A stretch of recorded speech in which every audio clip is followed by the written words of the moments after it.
আমি আবার আজকে চলে এলাম নতুন আউটডোর ভ্লগ নিয়ে। আজকের যে ভিউটা আছে সেটা হচ্ছে এই যে ভিউটা দেখতে পাচ্ছেন আপনারা, এটা রাস্তার পাশেই উপস্থিত একটা ভিউ, যেখানে আমি আউটডোর পেন্টিং করা স্টার্ট করব এখনই। তো চলুন শুরু করা যাক। তো আজকেও আমি চলে গেছিলাম আমার বাড়ির কাছে উপস্থিত একটা ভিউর কাছে, এবং হাতে সময় খুবই অল্প ছিল, যে কারণে আমি খুব দ্রুত আউটলাইনগুলো ড্র করা শুরু করে দিই।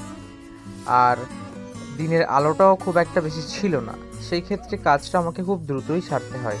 আউটলাইন ড্র করার পরেই আমি রং চাপানো স্টার্ট করে দিই। প্রথমে পেপারটিকে একটু ভিজিয়ে নিই জল দিয়ে, এবং তারপরে আস্তে আস্তে রং চাপানো শুরু করি। ওয়াটার কালারের মধ্যে সবথেকে মজাদার যে প্রসেস হচ্ছে সেটা হলো রং চাপানোর প্রসেস। এই রং চাপানোটাই সবথেকে ইম্পর্টেন্ট পার্ট ওয়াটার কালারের, কারণ ওয়াটার কালারের ড্রয়িং ম্যাটার করে না।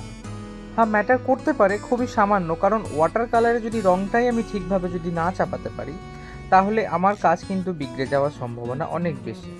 সে যত ভালোই ড্রয়িং হোক না কেন, আমি যদি রং ঠিকঠাকভাবে চাপাতে না পারি, তাহলে কিন্তু কাজ ঠিকঠাক বেরোবে না।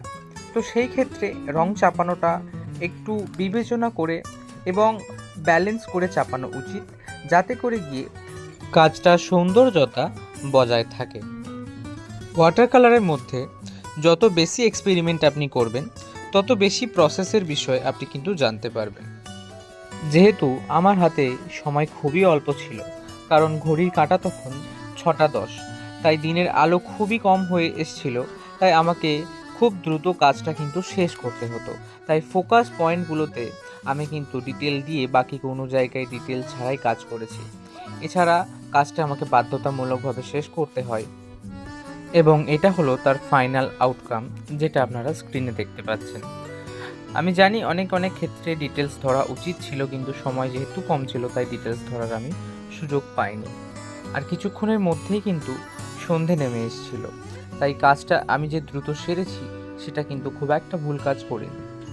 তো বন্ধুরা, আশা করছি ভিডিওটি আপনাদের ভালো লেগেছে, এবং ভিডিওটি যদি ভালো লেগে থাকে তাহলে একটি থামস আপ দিয়ে দেবেন এবং সাবস্ক্রাইব করবেন আমার চ্যানেলটিকে। এছাড়া ভিডিওটিকে একটু শেয়ার করে দেবেন, এবং কমেন্ট বক্সে আপনার মতামত জানাতে একেবারেই ভুলবেন না। তাহলে দেখা হচ্ছে নতুন কোনো জায়গায় নতুন কোনো ভিডিওর সাথে। ততক্ষণের জন্য সুস্থ থাকবেন, ভালো থাকবেন। ধন্যবাদ।